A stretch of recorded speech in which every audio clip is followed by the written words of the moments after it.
जय श्री श्याम सभी श्याम प्रेमियों को। तो चलिए श्रीमद् भागवत गीता के छठे अध्याय का महात्म्य सुनते हैं। श्री भगवान कहते हैं, सुमुखी अब मैं छठे अध्याय का महात्म्य बतलाता हूँ, जिसे सुनने वाले मनुष्यों के लिए मुक्ति करत लगत हो जाती है। गोदावरी नदी के तट पर प्रतिष्ठानपुर यानी पैठर नामक एक विशाल नगर है, जहाँ पे मैं पिपलेश के नाम से विख्यात होकर रहता हूँ। उस नगर में जानश्रुति नामक एक राजा रहते थे, जो भूमंडल की प्रजा को अत्यंत प्रिय थे। उनका प्रताप मार्तंड मंडल के प्रचंड तेज के समान जान पड़ता था।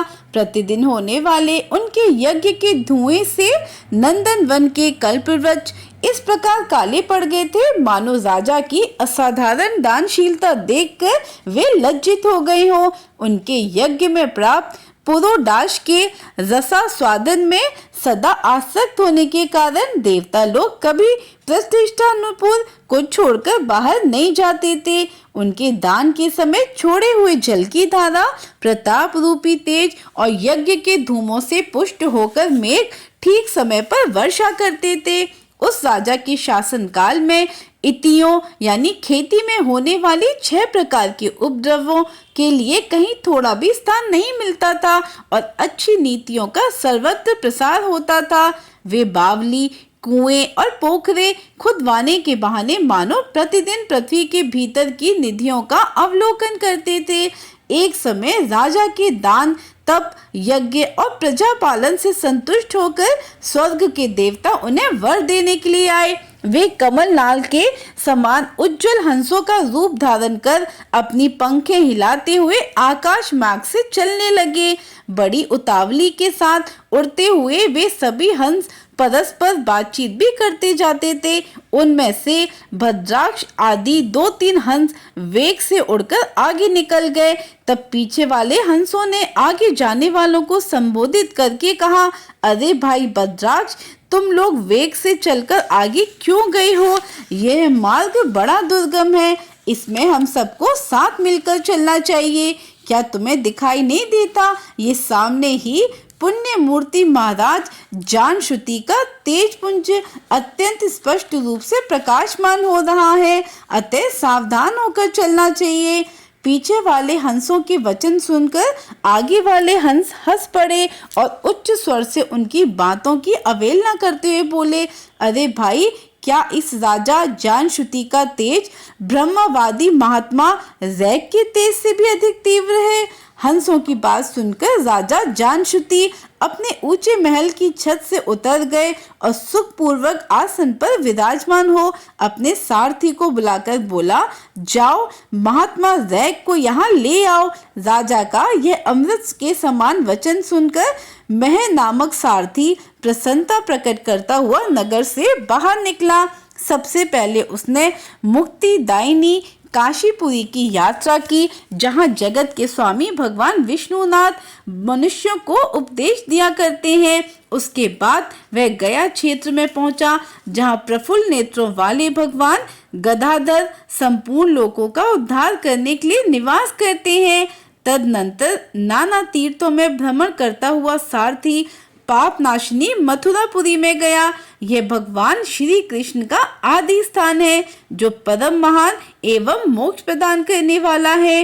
वेद और शास्त्रों में वह तीर्थ त्रिभुवनपति भगवान गोविंद के अवतार स्थान के नाम से प्रसिद्ध है। नाना देवता और ब्रह्मर्षि उसका सेवन करते हैं। मथुरा नगर कालिंदी यमुना के किनारे शोभा पाता है। उसकी आकृति अर्धचंद्र के समान प्रतीत होती है। वह सब तीर्थों के निवास से परिपूर्ण है। परम आनंद प्रदान करने के कारण सुंदर प्रतीत होता है। गोवर्धन पर्वत के होने से मथुरा मंडल की शोभा और भी बढ़ गई है। वह पवित्र वृक्षों और लताओं से आवृत है। उसमें 12 वन है। वह परम पुण्य में तथा सबको विश्राम देने वाले श्रुतियों के सारभूत भगवान श्री कृष्ण की आधार भूमि है।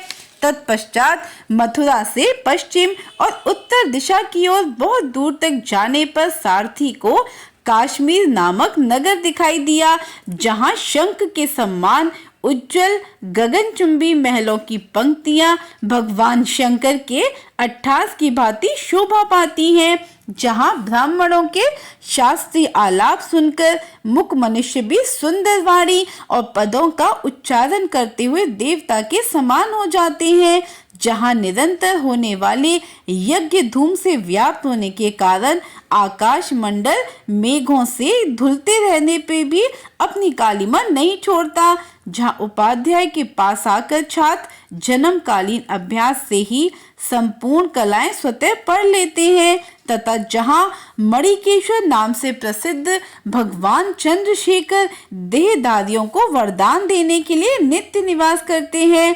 कश्मीर के राजा माणिक्येश ने दिग्विजय में समस्त राजाओं को जीतकर भगवान शिव का पूजन किया था, तभी से उनका नाम माणिकेश्वर हो गया था।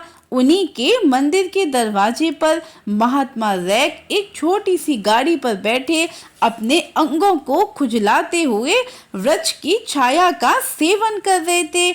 इसी अवस्था में सारथी ने उन्हें देखा। राजा के बताए हुए भिन्न भिन्न चिन्हों से उसने शीघ्र ही रैक को पहचान लिया और उनके चरणों में प्रणाम करके कहा, हे ब्राह्मण, आप किस स्थान पर रहते हैं? आपका पूरा नाम क्या है? आप तो सदा स्वच्छंद विचरने वाले हैं, फिर यहाँ किस लिए ठहरे हैं? इस समय आपका क्या करने का विचार है? सारथी के वचन सुनकर परम आनंद में निमग्न महात्मा रैक ने कुछ सोचकर उससे कहा, यद्यपि हम पूर्ण काम हैं, हमें किसी वस्तु की आवश्यकता नहीं है, तथापि कोई भी हमारी मनोवृत्ति के अनुसार परिचय कर सकता है। रैक के हार्दिक अभिप्राय को आदर पूर्वक ग्रहण करके सारथी धीरे से राजा के पास चल दिया। वहां पहुंचकर राजा को प्रणाम करके उसने हाथ जोड़कर सारा समाचार निवेदन किया। उस समय स्वामी के दर्शन से उसके मन में बड़ी प्रसन्नता थी। सारथी के वचन सुनकर राजा के नेत्र आश्चर्य से चकित हो उठे। उनके हृदय में रैक का सत्कार करने की श्रद्धा जागृत हुई। उन्होंने 2 खच्चरों से जुती हुई एक गाड़ी लेकर यात्रा की, साथ ही मोती के हार, अच्छे अच्छे वस्त्र और एक सहस्त्र गाय भी ले ली। कश्मीर मंडल में महात्मा रैक जहाँ रहते थे उस स्थान पर पहुंचकर राजा ने सारी वस्तुएं उनके आगे निवेदन कर दी और पृथ्वी पर पड़कर साष्टांग प्रणाम किया। महात्मा रैक अत्यंत भक्ति के साथ चरणों में पड़े हुए राजा जानश्रुति पर कुपित हो उठे और बोले, शूद्र, तू दुष्ट राजा है, क्या तू मेरा वृतांत नहीं जानता? यह खच्चरियों से जुती हुई अपनी ऊंची गाड़ी ले जाओ, ये वस्त्र, ये मोतियों के हार और ये दूध देने वाली गाय भी स्वयं ही ले जाओ। इस तरह आज्ञा देकर रैक ने राजा के मन में भय उत्पन्न कर दिया। तब राजा ने शाप के भय से महात्मा रैक के दोनों चरण पकड़ लिए और भक्ति पूर्वक कहा, हे ब्राह्मण, मुझ पर प्रसन्न हो जाइए। हे भगवान, आप में यह अद्भुत महात्म्य कैसे आया? प्रसन्न होकर मुझे ठीक से बताइए। रैक ने कहा, राजन, मैं प्रतिदिन गीता के 6ठे अध्याय का जप करता हूँ, इसी से मेरी तेजो राशि देवताओं के लिए भी दुस्सह है।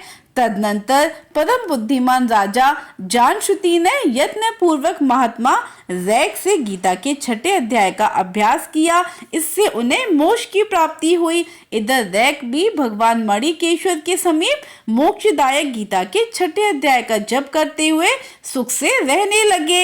हंस का रूप धारण करके वरदान देने के लिए आए हुए देवता भी विस्मित होकर स्वेच्छानुसार चले गए। जो मनुष्य सदा एक ही अध्याय का जप करता है वह भी भगवान विष्णु के ही स्वरूप को प्राप्त होता है, इसमें तनिक भी संदेह नहीं है। आशा करती हूँ आपको ये जानकारी अच्छी लगी होगी। अगर आप श्रीमद् भागवत गीता के हर अध्याय का महात्म्य सुनना चाहते हैं तो इस चैनल पर बने रहिए। जय श्री गणेश, जय श्री श्याम, जय श्री राधे।